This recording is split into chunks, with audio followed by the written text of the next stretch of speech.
කන්දක මාත්‍යා මේ තරුණ ළමයි ටිකක් එක්ක හරි හරියට හැප් වෙනවා වැඩ කරනවා. ඒ කන්දක මාත්‍යා මේ ළමයි ටිකක් මොනවාටද ආවේ මොකද්ද මේ වැඩසටහන? මම දැක්කා මේ තරුණ වයසට යනකොට මේ රජ තරුණ වයසේ මොකද මම වයසට යනකොට මගේ වයස අඩු කරගන්න මම තරුණයන් අතට යන්න එපා.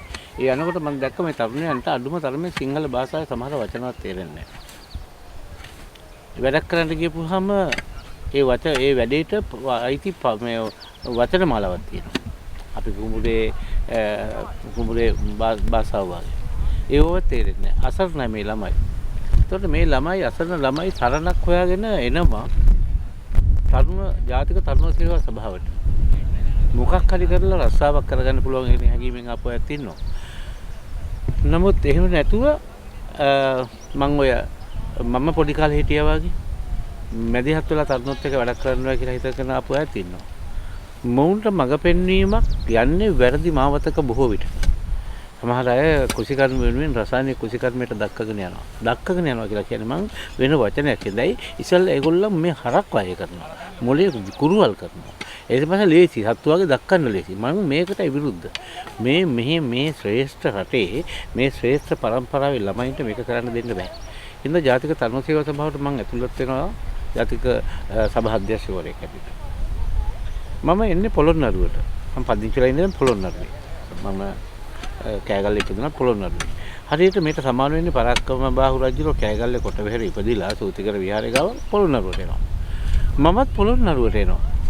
ඒ නෑකමත් මගේ හිතේ තියෙනවා. ඉතින් පොළොන්නරුවේ ළමයි ටික ජාතික තරුණ සේවා සභාවේ පොළොන්නරුවේ ළමයි ටිකත් අරගෙන ඔවුන්ගේ හිත තුළ ජාතික චින්තනයක් ඇති කරලා ඔවුන් අසරණ නෑ කියලා පෙන්නලා ඔවුන්ට වැඩක් කරන්න පුළුවන් කියලා පෙන්වන්න මට උවමනා කරනවා. එහෙනම් මේ දවස් ටිකේම මම ඔවුන්ට හේන් වගාව එළවලු පාත්‍ය ගැන කොහොමද බින් සකස් කරන්නේ කොහොමද පොළොව මොකද්ද පොළොව කියන්නේ කබද්ද පොළොව හැදුනේ මීට අවුරුදු මිලියන 4500කට කලින් විශ්වයේ මේ අපේ සූර්යයා බිහි වෙනකොට අපි හැදෙනවා මේ පෘථිවිය හැදෙනවා ඒ ඔක්කොම පැහැදිලි කළා. ඔවුන් මවිතයටපත් වෙලා අහගෙන හිටියේ මීට කලින් ඒක අහලා තිබුණ නැති හින්දා. ඔවුන්ට තේරෙනවා අපිට කරන්න වැඩක් තියෙනවා කියලා. ඔවුන් එකතු වෙනවා මාත් එක්කලා. මොකද ආව චින්තනයක් වුණා. ඔවුන් ඒ චින්තනයට එන්නුනේ නැහැ කියලා. ඊට පස්සේ ඔවුන් මාත් එක්කලා වැඩ කරන්න ගත්තා. මමත් ඔවුන් එක වැඩ බිමේ. වෙන කවුරුත් මං හිතන්නේ නැහැ මෙහෙම කරයි කියලා. ඇයි ඒ? ඔවුන් පිළිබඳව මට තියෙන ආදරයත් මේ වැඩේ පිළිබඳව තියෙන ආදරයත් තියෙනවා.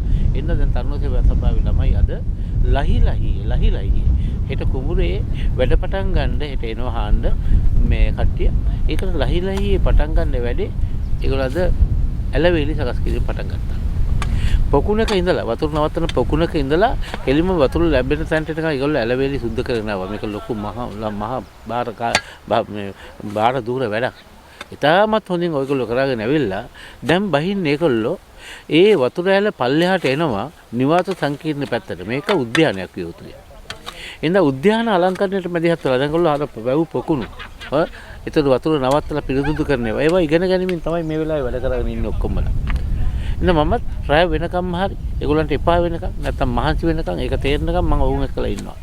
මම කවදා හරි මේ ළමයි ටිකගෙන් කීප දෙනෙක් හරි මේ මම ඉන්න තැනට මම හිතන විදියට හිතන්න පුරුදු කරලා. ඒ කියන්නේ මම හිතන්නේ රටට ඕන විදියට පුරුදු කරන්න මම බලාපොරොත්තු මේ වැඩේ කරගෙන යනවා. මෙතෙන්දී ඇත්තටම තරුණ ඇමතිවරයෙක් මම නම කියන්න අවශ්‍ය නැහැ. ආරාධනා කරලා මට ජාතික තරුණ සේවා සභාවට ඇතුල් වෙන්න කියලා. එහෙනම් ඔහු එක්කලා මම මේ වැඩේ කරගෙන යන්නේ ලොකු බලාපොරොත්තුකින්. නමුත් මේ බලාපොරොත්තු බිඳවැටෙන්න පුළුවන්. මේ රටේ දේශපාලන අවිනිශ්චිතයි. මම මේක කලින් එක දාලා කිව්වා. ගෝඨාභය පස්සට කකුල තියන්න පුළුවන්. තිලක්කන්දේගෙන් පස්සට කකුල තියන්නේ නැහැ කියලා. ඒ මං කිව්වේ දේශීය කුසිකර්මයක් නගා හිටීමේ දැවැන්ත වැඩපිළිවෙලක මං ඉන්නකොට තමයි එහි කලවකට ගෝඨාභය රාජපක්ෂ මහත්තයා ජනාධිපතිවරයා හැටියට මැදිහත් වෙන්නේ. හැබැයි මං දන්නවා මේ රටේ ඒක කරන්න බෑ. කරන්න බැරි ඒ මෝඩ විදිහට කරන්න. මේක මෝඩ තීන්දුවක් ගත්තේ වෙලාවෙදී. ඒ තමයි මිනිස්සුන්ට පුරුදු නැහැ. පොළොව මහ පොළොව රසායනික වලට පුරුදු වෙච්ච පොළොවක්. නිලධාරීන් දන්නේම නැහැ. එයාසේ කොමිස් කන්න ඉහළ පැලැන්තිය මිනිස්සු ටික මේකට බාධා කරනවා. මේ සියල්ල එකක්වත් තක්සේරු කරන්නේ නැතුව ඒ වැඩේට බැස්සේ. ඒ දෙක අතරමඟදී කැඩුනා. ඒකයි මම කිව්වේ ඔහු පස්සට කකුල තියයි කියලා. මම මෙතෙන්දිත් විශ්වාස කරනවා සමහර වෙලාවට මේ රටේ අවිනිශ්චිත දේශපාලනයෙන් තුල අමාත්‍යාංශ මාරුවීම තුල මට මේක අතරමඟ නවත්තන්න සිද්ධ වුණොත් එහෙම බැරි වෙලාවත් මම මේ කරගෙන යන වැඩේ අතරමඟ නවත්තන්නේ නැති වෙන්න මේ තරුණයන් අස්සට යෑම තමයි මම උත්සාහ ගන්නෙ. ඒ තරුණෝ ජාතික තරුණ සේවා සභාව හරහා නෙමෙයි ඊට පස්සේ මම සීහල ගම්මාන ව්‍යාපෘතිය හරහා මේක රටට රැයයි කියන විශ්වාසයක් තියෙනවා. ඒකයි අපි මේ කරගෙන යන්නේ.